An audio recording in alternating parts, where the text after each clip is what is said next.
I'm in trouble and I need help. I was born and raised in a loving family with both parents, and I am the only child. From what they told me, our family came from Orange Farm a long time ago before I was born. I am married now and I'm living in my own place, but growing up, I felt so alone. My dad was always busy running his bus business, and I hardly saw him. When I did, he was distant and occupied. Because of that, I then decided that I wouldn't follow his footsteps, that I wouldn't put work first over my family like he did. So I chose a different career path, one that allows me to be present for my loved ones. I then started working as a security guard, and I was grateful to have a job that allowed me to at least spend time with my family.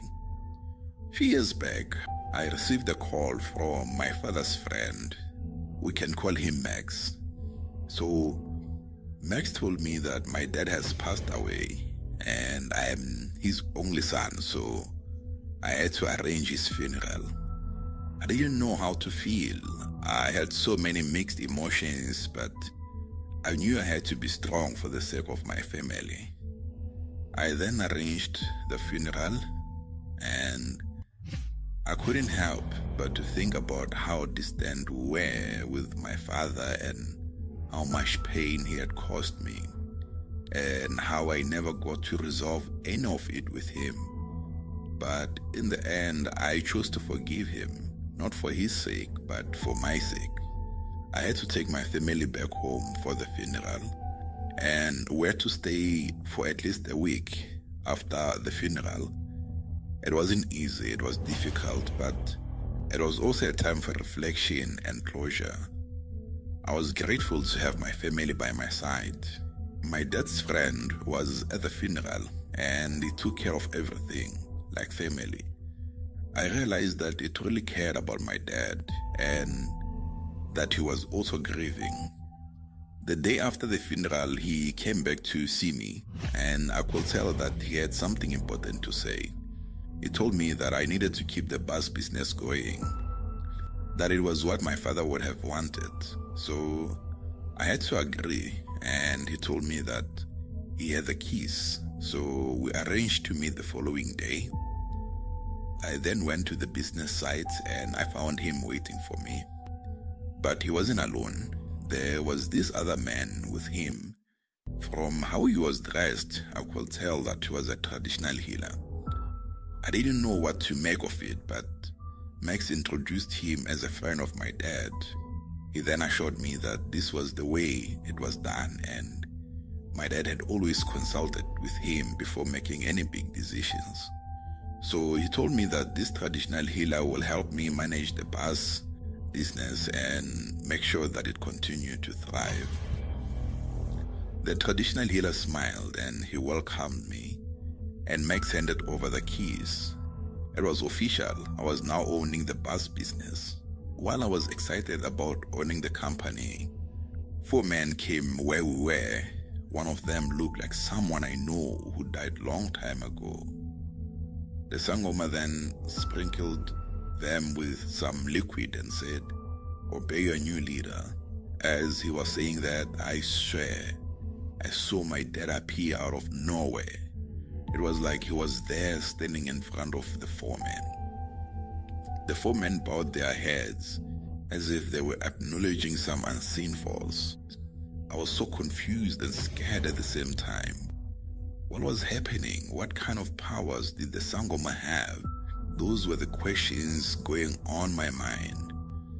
The 4 men seemed to be aware of my father's presence, and they bowed their heads in respect. Then, just as he appeared, my dad vanished. The 4 men straightened up. Then the Sangoma turned to me and said, "You see, my son, you are not just the owner of this company. You are the leader of a legacy, a tradition that goes beyond the living." I was confused. I did not understand what he was talking about. I looked confused and I did not even say a word.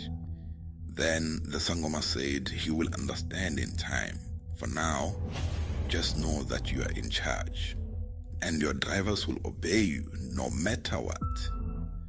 The four men then turned and left the office, walking out in the same order they had entered. Then the Sangoma followed them. I went home that day, still in shock from what happened. But I never said a thing to my wife. I couldn't share the strange and terrifying events that happened in my father's office. I tried to push the experience to the back of my mind, but something strange started happening. I realized that my drivers don't speak. They just nod their heads when I speak to them to show that they do understand my instructions. I then wondered, why is this? So because of that, I called Max to ask him about it. And the only thing that he said to me was that that's how it's done. That's how it's going to be. And he hung up. From there, my buses will be involved in accidents every year and people will die. I also noticed that my drivers' tongues are cut out, so that's why they never spoke a single word. I don't know. I may be wrong, but I have a feeling that these drivers are feeding on the blood in the scene of the accidents. They cause these accidents so that they can feed themselves. The most confusing thing about this whole thing is that always when there is an accident, my drivers will not be in the wrong, and the driver will be declared dead on the scene, but they never die, those ones. It is complicated to explain, but the same driver who was declared dead will be on another bus driving. It's been 3 years now. Everything seemed good when you look from the outside, but the truth is, I've been losing my mind since then. Sometimes I see these accidents before they even happen. That's when I saw the drivers drinking the blood. I never caught them doing that, so I can't tell for a fact that what is happening in the dream is actually the reality or not. My wife has noticed the change on my behavior, and she's been on my case about it. I can't tell her the truth about the accidents. I feel like I'm losing my mind. My wife has been threatening to leave me, and I can't blame her. I've become withdrawn and isolated. I am unable to share my secrets with anyone.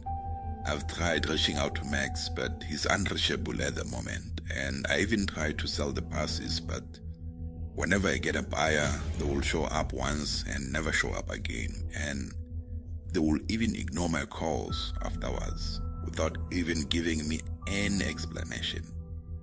And now I'm starting to wonder if Max is involved in this because he's nowhere to be found. I need help. I need someone to stop this before I lose my family. The money is not the problem. I just want out.